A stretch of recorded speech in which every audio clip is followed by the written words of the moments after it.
Hey everybody, you're watching We the Fandom, where we discuss comic books, pop culture, and the fandom experience. If you enjoyed this video, please hit that like button and subscribe to the channel to see more content.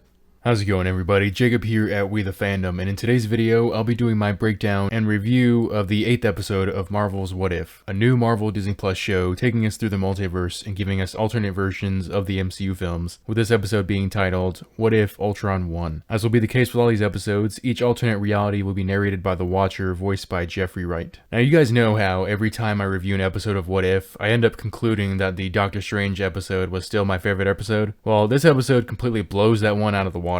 Not to mention, this episode is based off of Avengers Age of Ultron, except that it's actually closer to the actual Age of Ultron comic story than the movie was. The episode starts off with Black Widow driving through an apocalyptic city being chased by a host of Ultron drones, receiving cover from Hawkeye, who now has his own Winter Soldier arm, which allows him to rapid-fire arrows. They apparently have to worry about a timetable in which their presence can be sensed by Ultrons every time they move around, but they end up being successful, even though they had to fight Ultrons, because they seem to have this process down to a T. Their target seems to be Moscow. At least I think it's Moscow. I'm not too sure. It just looks like Russian architecture. Next, we learn how this universe came about. Basically, when Stark created Ultron, Ultron basically had the same epiphany as in the main universe, that being, he realized that to save the world, he had to end humanity. And so he built himself the Vision Body, but unlike in the main universe, he was successful in inhabiting the Vision Body, which seemingly allowed him to easily take out the Avengers, after which he fired off all the nuclear missiles in the world, ending all of humanity except for Black Widow and Hawkeye. And this is what I meant when I said that this was closer to the actual Age of Ultron storyline, because in the movie Age of Ultron, the only similarity that it has with the comic is that it had Ultron in it. In the comic book story, Ultron had defeated the heroes, had killed a large portion of humanity, and the heroes were basically on their last legs. After Ultron believes that he has cleansed the world,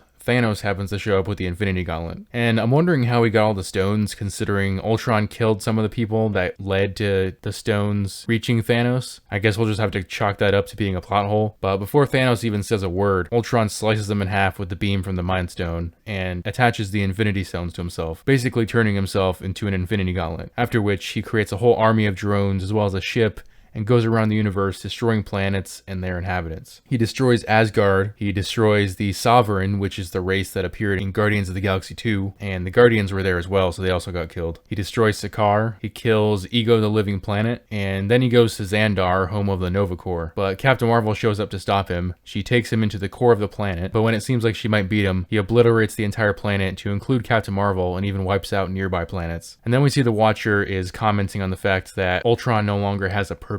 And he's narrating the fact that Ultron has basically developed cosmic awareness when all of a sudden Ultron notices him and realizes that he can see in other universes. The Watcher freaks out and stops watching Ultron, going back to watching what Clint and Natasha are doing. Now, Clint and Natasha are at the KGB archives looking for an AI that they can use to defeat Ultron. Natasha actually manages to find Red Guardian's shield, which is cool, as we never got to see him use it in the Black Widow movie. But Clint is ready to give up, stating that they've already lost too much and that he doesn't want to keep searching because he's basically lost hope. But Natasha finds the file on Arnim Zola, the former Hydra scientist who downloaded his consciousness into a computer. They learn that the last databank that holds his mind is at the base in Siberia that we saw in Captain America Civil War. They wake up the program and convince Zola to work with them, after which they manage to lure a swarm of Ultron so that they can upload Zola into one of the drones. Unfortunately, there are too many drones, and Zola can't seem to shut them down, and in their escape from the base, Clint, who is tired of fighting, decides to sacrifice himself to give Nat a chance to escape, showing us basically the opposite version of what happened in Avengers Endgame. Once they get to the surface, Zola reveals to Natasha that Ultron isn't within the observable universe, which is why he can't reach him and control the other drones. While all that was going on,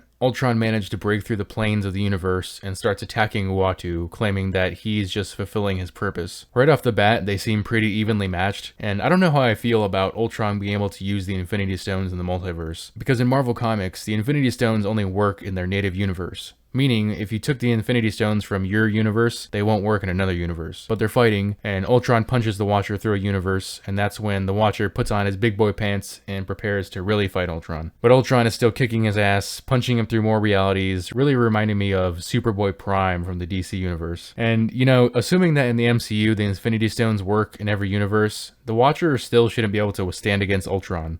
Like, he should already be dead by now. Also, one of the universes that he gets punched into looks like it might be Earth 81426, which was the reality of issue 26 of the What If comic, in which Captain America became president of the United States. But when it seems like Ultron is about to kill the Watcher manages to escape, and he goes back to the reality where Doctor Strange had destroyed everything, and he's basically still sitting there trapped in his little prison. Almost at the point of hopelessness, the Watcher agrees to work with Doctor Strange, and that's basically where the episode ends. Now, this is the most excited that I've been about this series, period. I can't wait for the next episode. And I just realized that they have yet to introduce the alternate Gamora, who is wielding the dual blade of Thanos, so maybe she'll be the cliffhanger for the finale leading into season 2. And the finale should be interesting. The Watcher mentioned that because of what Ultron is doing, that worse things could occur. Does that mean Kang? Does that mean Galactus? Speaking of which, there was a scene where Ultron either projected himself or he actually grew in size large enough to eat a galaxy, and the image makes him look a lot like Galactus. I just hope that when Galactus does end up showing up in the MCU, that he's not just some variation of Ultron, because that would be incredibly lame. But let me know what you guys thought about this episode in the comment section below.